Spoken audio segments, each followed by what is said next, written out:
primeiro ponto, a situação do RN antes do golpe. A situação do Rio Grande do Norte antes do golpe militar era uma situação de pleno funcionamento da sociedade civil democrática, no ponto de vista estudantil, no ponto de vista das atividades urbanas, dos sindicatos e também no campo da atividade rural. Era vamos dizer, um movimento de plena efervescência de funcionamento democrático, em que as ações dos órgãos estudantis, dos líderes, eram baseados na construção e na consolidação do Estado democrático. E como é que foi, Meri, a situação do Rio Grande do Norte durante o golpe, naquela semana? Diz aí como é que foi aquela semana do golpe, como é que ficou isso tudo? Foi uma situação de medo, não é? de verdadeiro, vamos dizer, transformação do status quo e vamos dizer, em que não havia mais a plenitude do Estado democrático, e sim a ameaça das prisões, das perseguições nos órgãos públicos, né, nas entidades estudantis, e um estado verdadeiro de calamidade, né, e vamos dizer, do terror, do medo e da falta do alicerce democrático. É uma coisa que só os protagonistas, só quem viveu esse período, só quem sentiu na própria carne esse período, pode imaginar a transformação que se tornou Natal. E uma coisa muito forte, a questão das denúncias, né? Das denúncias baseadas apenas em suspeitas infundadas e em perseguições às pessoas, os órgãos. A biblioteca, por exemplo, naquela época, na Praça André de Albuquerque, né, que era o centro da cultura popular, né, as pessoas passavam com medo, né, de que aquilo não era mais o centro da efervescência cultural, e sim a ameaça vamos dizer, de corte da democracia.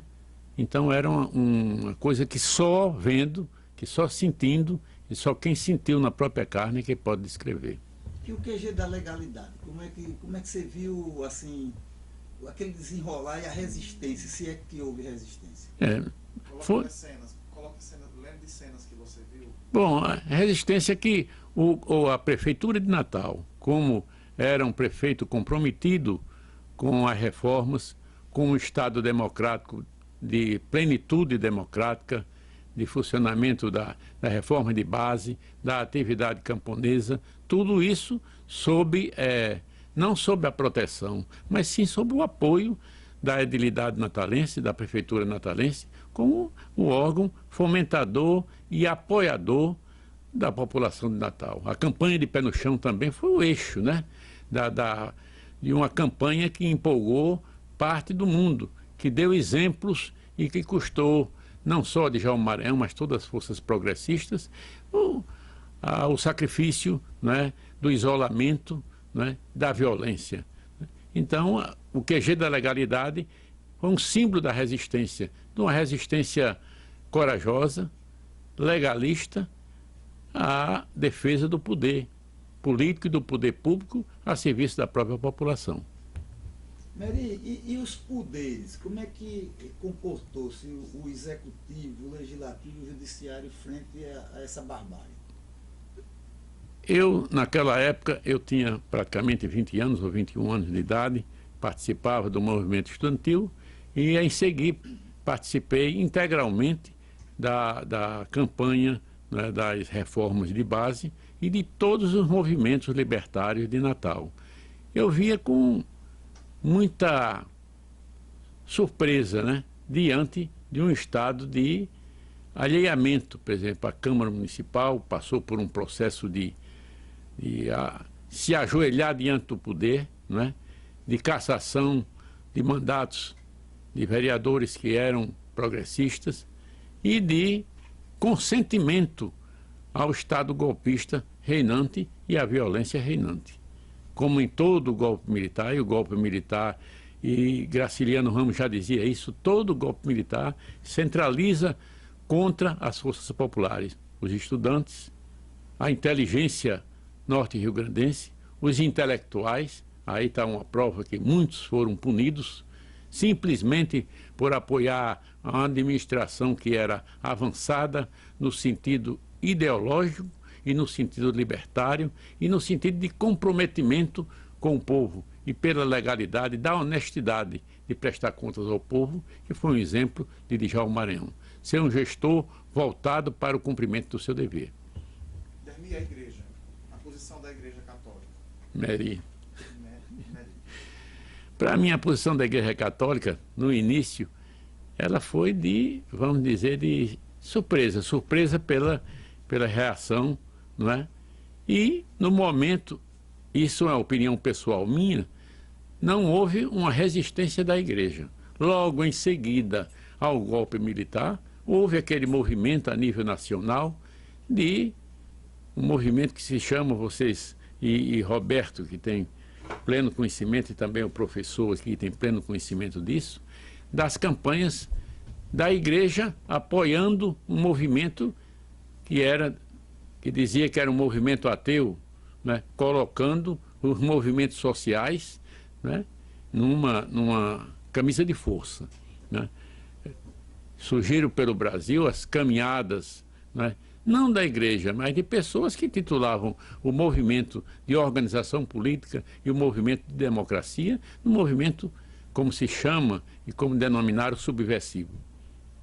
Não houve um movimento subversivo. Quem subversivou a ordem política e pública foi a própria reação, foi o próprio poder de caçar as liberdades democráticas, de perseguir professores, de perseguir estudantes. Está aí o 477, que era um decreto que proibia o estudante participar das lutas políticas e de, no âmbito dos seus colégios, discutir a liberdade e discutir as questões principais que eram em voga no país. A reforma agrária, a liberdade política, né, e a própria democracia. Porque nós vivíamos naquela época num movimento de abertura, de consolidação do Estado democrático.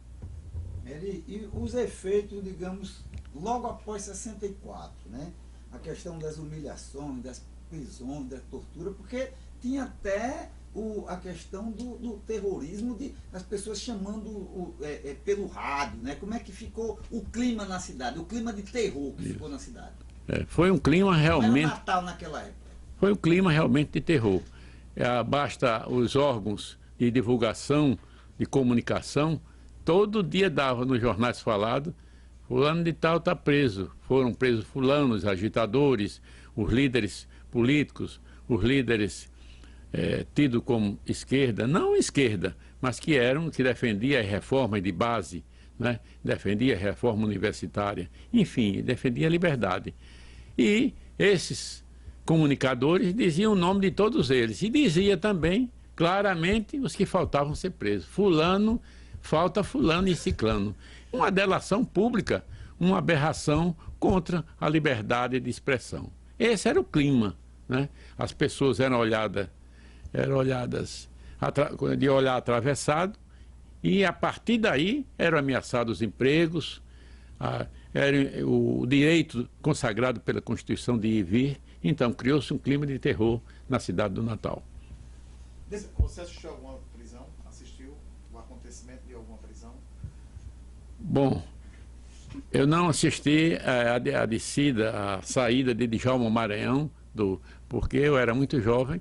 A essa altura eu já estava na região camponesa onde eu militava, que era a região de Canguaretama, né, dos campos, mas já era um movimento puramente de fuga, de escapar, né? Escapar do massacre. Salve-se quem puder. Né? Salve-se quem puder. Era esse o clima. E as pessoas eram estimuladas à delação. O pior em Natal e o pior após o golpe, e a delação era uma delação premiada. Era um galardão para ser promovido nas repartições. De você, fulano tal. Também, né? Tem fulano. Fulano é assim. Fulano tem atividades que é contra o regime. A delação partia das próprias pessoas, não partia nem do poder constituído, partia de delatores, de pessoas sem o devido caráter, que eram estimuladas e ouvidas para delatar. Então, um clima desse é um clima puramente de terrorismo. Era essa Natal. E eu acho que era essa parte do Brasil, era essa em Pernambuco. Várias comissões de inquérito, né, chamados IPM. Fala aí de alguns deles, Beni, qual que se falava, o que é que as pessoas, o que vocês comentavam sobre isso, digamos. Lá. Começou primeiro com Lacerda, né, com o de Aloysio Alves. Conta aí o que é que as pessoas falavam sobre o famoso relatório Veras. O IPM da subversão do Rio Grande do Norte. No relatório Veras eu não alcancei. Eu fui preso em 65, não fui preso em 64. Quando eu chegar em Natal, o relatório Veras ele já estava em decorrência de funcionamento. Por quê? Porque eu fui para a clandestinidade logo em seguida ao golpe, por questão política, por questão dos grupos ao qual pertencia, no sentido de reorganizar ou organizar ou manter o clima de ver se havia uma resistência. Era esse o nosso propósito, de ter uma resistência. Uma resistência de quê? Era uma clandestinidade forçada. Então, quando eu cheguei, já havia o relatório Veras, já havia os IPMs constituídos, e o grande temor das pessoas que estavam presas, inclusive, era a minha chegada em Natal, dada a ligação das ligas camponesas, o que gerou aquele IPM rural que foi publicado pela Comissão Memória e Verdade. Então era esse o clima da delação estimulada, da delação às vezes até forjada.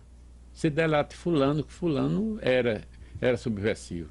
Fulano gostava dessa coisa do comunismo. Simplesmente por dizer, né? Não havia com substância concreta, nem vamos dizer todo desses IPMs. É tanto que o Ministério Público, na época, ele deu uma declaração no jornal que todo esse dossiê, esse acervo dos IPIs, e essa autoridade do Ministério Público disse uma verdade inquestionável. Disse, parte desses documentos, tidos como subversão no Rio Grande do Norte, tem um destino, que seria a lata do lixo. Porque não tem substância. Existia puramente delação, parte de ação violenta dessas pessoas que queriam manter o poder e calar a voz do povo, das entidades, dos estudantes, de uma forma brutal. Esse é o quadro em vários estados e o quadro do Rio Grande do Norte.